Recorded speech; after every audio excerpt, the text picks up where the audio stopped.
Bonjour les amis de Radio Camino, bienvenue dans ce podcast. Aujourd'hui, en direct du chemin, j'avais envie de vous parler des 40 jours. Les 40 jours qui ont pour le marcheur une signification tout à fait particulière, en tout cas pour moi. J'ai constaté, et sans même le calculer, que c'est chaque fois après 40 jours de marche et également de bivouac pour ce qui me concerne, que j'arrive à atteindre un espèce d'état tout à fait particulier, une espèce de grande paix intérieure, une grande connexion en fait.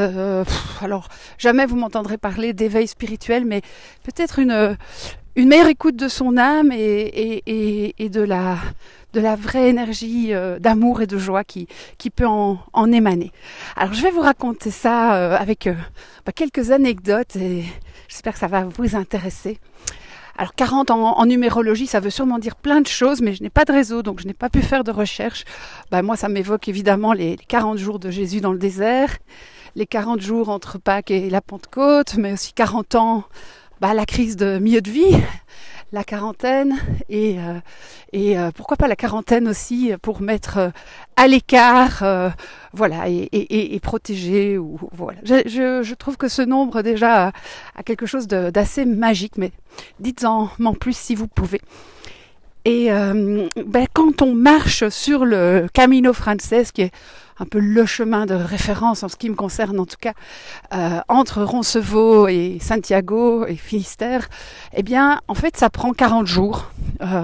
Pour les plus rapides, peut-être un peu moins, mais si vous allez jusque Finistère, Murcia et que vous faites la boucle, ça fera aussi 40 jours et c'est pas un hasard. On dit d'ailleurs que ce chemin travaille en 3 étapes. Le chemin du corps qui va de Roncevaux à Burgos, le chemin du cœur qui se situe dans la Meseta, entre Burgos et Léon, et puis le chemin de l'âme entre Léon et Compostelle, voire au bout de l'océan à Fisterra.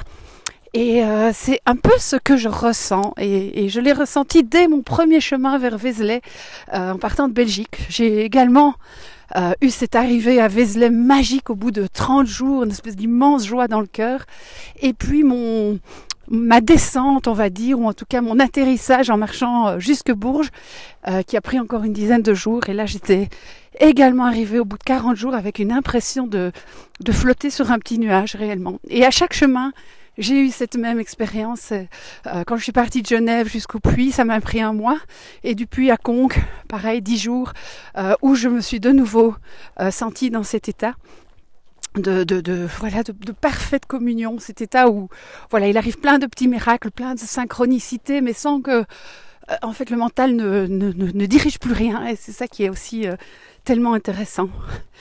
Alors cette année 2024, ça n'a pas été une année facile pour moi puisque j'ai fait une grosse dépression en automne dernier, et après une petite rémission, j'ai également eu beaucoup de crises d'angoisse, et quand approchait l'été, je n'étais pas du tout dans l'état de partir, et c'est grâce à un ami qui m'a prise vraiment sous son aile que j'ai quand même pris la direction de l'Écosse et puis de l'Irlande. Et au début, c'était pas facile pour la personne qui m'accompagnait, ni pour moi qui culpabilisais un peu d'être dans cet état de non-joie. Et en fait, un jour, la joie est revenue d'un coup. Et j'ai regardé sur mon calendrier, je me suis rendu compte que ça faisait pile poil 40 jours que je marchais. Et là, vraiment, ça a été une révélation. Il y a quelque chose avec ce 40 qui dépasse l'entendement et qui dépasse toute logique, puisque souvent quand on marche, on oublie le temps. Et ce 40e jour, j'ai senti une bouffée de joie qui remontait en moi. Et puis depuis ce jour-là, il y a plein de choses incroyables qui se passent, des rencontres magnifiques, mais qui sont vraiment des rencontres, on dirait que le destin s'obstine à ce que cette rencontre ait lieu, même si parfois ma tête veut faire l'inverse. La rencontre est là quand même lieu, que ce soit parce qu'il y a un taureau qui me bloque le chemin ou autre chose. Et il y a également plein de cadeaux du chemin. Les bivouacs sont de plus en plus beaux, de plus en plus faciles à trouver. J'ai l'impression que le sac s'allège, j'ai l'impression que les paysages sont de plus en plus beaux, j'ai l'impression que la météo est plus belle, alors qu'en fait tout ça vient de moi, c'est une vraie joie profonde. Il y a aussi, avant il y avait le mental qui travaillait. Alors le mental ne s'est pas apaisé, mais au lieu d'avoir la Michel Sardou et les lacs du Connemara qui tournent en boucle dans ma tête, il y a plein de belles idées qui viennent, plein d'inspiration, plein de créativité qui se déploie et voilà, c'est le moment de vous parler justement. C'est beaucoup plus facile maintenant qu'il y a un mois.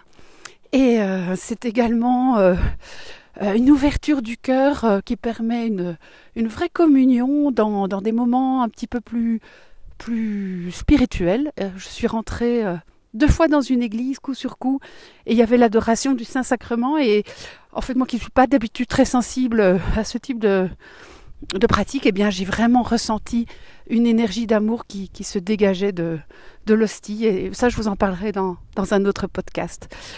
Voilà, eh bien je vous souhaite en tout cas de pouvoir partir 40 jours. Offrez-vous ce temps dans une vie, c'est extraordinaire ce que ça permettra peut-être de découvrir. Allez-y en confiance et moi je vous souhaite de beaux chemins et je vous dis à bientôt pour d'autres podcasts.